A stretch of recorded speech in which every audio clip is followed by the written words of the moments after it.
Thoughts on Thursday. It's Reverend Miller. And Stuart Holmes. You can see behind me actually the shadow in the wall from the cross that is above us. So it's Lent. We have our large purple fabric cross as we journey towards the cross this Lent. And actually that cross was made by Stuart Holmes, so thank you. Should we look? No, we don't need to look. Oh, we don't need to look. Don't get too fancy, because Okay. that's when we get in trouble. And we had some technical difficulty this past Sunday, and so the video was only half the video because power went out. But this Sunday we will try to work on that better. One of the exciting things we're doing for this Lenten season is that we're looking at the 7 words of Christ on the cross, and our Good Friday Tenebrae service will be based on those 7 words. And so Tenebrae, we have the 7 candles out. We begin to extinguish them as we go. But along with that, each Sunday, we have one of the last words along with our Old Testament and Gospel lesson.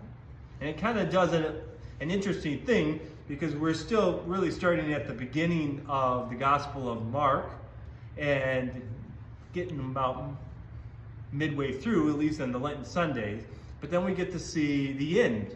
And so this Sunday, we have the first passion prediction in Mark in chapter 8, where he says he's going to have to suffer and be mocked and ridiculed, die on the cross, and then rise from the grave. And the last word is, "Mother, here's your son," or "here's your son." This is Jesus talking to Mary, and the beloved disciple becomes Mary's son, and vice versa. Mary becomes his mother. And so with that, we get to see kind of the beginning, mid-stage, and then where it's coming. And we're looking at the idea of God's covenant with God's people. And this Sunday, we're going to be reflecting on relationships. And we're looking at Abraham and Sarah. We're looking at Jesus and Peter. And we're also looking at Mary, the mother of Jesus. So all those things are going to come together and really show us that a covenant is about relationship, it's about caring, it's about sacrifice for the person you're in relationship with. And I did not preach the whole sermon, if that's what you're thinking.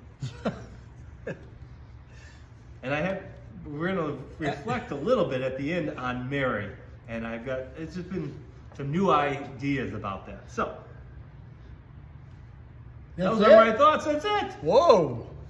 That's a lot. We covered a lot. Yeah, we did cover it. I'm not going to talk about anything but the prelude and the postlude, because they are so unique. Okay. The prelude, "O Lamb of God, Most Holy," is a hymn in our hymn. Ooh, I love that hymn. Yes. And as a matter of fact, you chose it, which is why I chose it. But this is really interesting.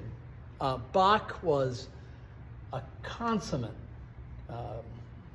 artist and composer. And the tune,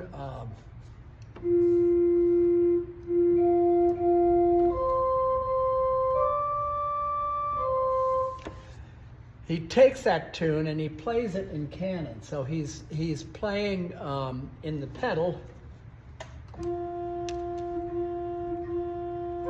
and in the alto voice,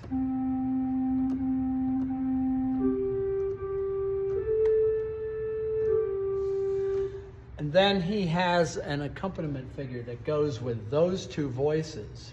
My teacher said you have to practice the alto voice and the pedal voice, and then you add the accompaniment so that you could hear those alto voices. It's not easy to hear the alto. Okay. But listen to the accompaniment.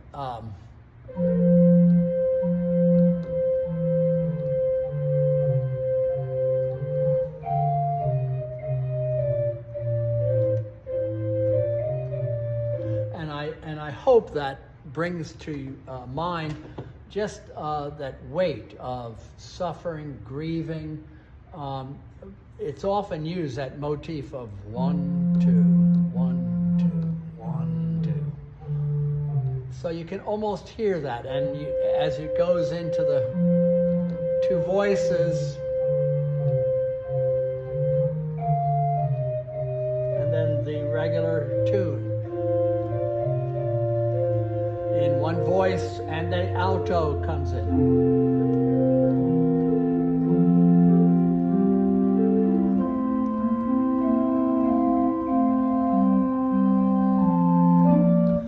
So it's just a quintessential piece by Bach, and that's our prelude. That is our prelude. And this is why people call the organ the king of instruments, because you have all those voices that you can be doing at the same time. And he was such a craftsman. And then the postlude is something I picked up at a convention just a couple months ago, and I said, "Oh, this is perfect." Unfortunately, it was after Martin Luther King Sunday, and I said, well, that's a problem. So what I'm going to do is play We Shall Overcome in honor of Black History Month, which comes to an end next week. And so I'm going to end with that. But again, it's a toccata. Oops. So this is a toccata based on We Shall Overcome. Okay.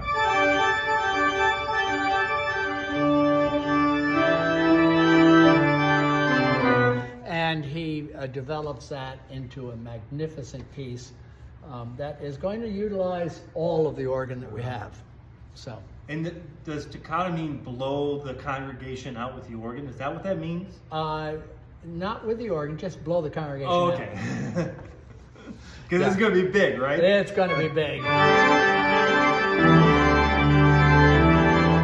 And I'm going to just play the end to close this out. Yeah. And it'll blow you out. Okay.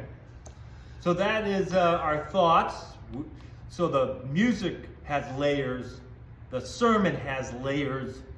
The whole theme of Lent has layers. It is Thoughts on Thursday of layers, I guess. So thanks for joining us. Hope to see you in worship, either in person or on YouTube and Facebook this coming Sunday, the 3rd. Is it the 3rd Sunday? Second Sunday. The second Sunday of Lent. That's what happens when you worship plan. You get them all confused. So second Sunday of Lent is coming up. And if he gets confused, you can imagine what's going on in my head. All right. Play us out.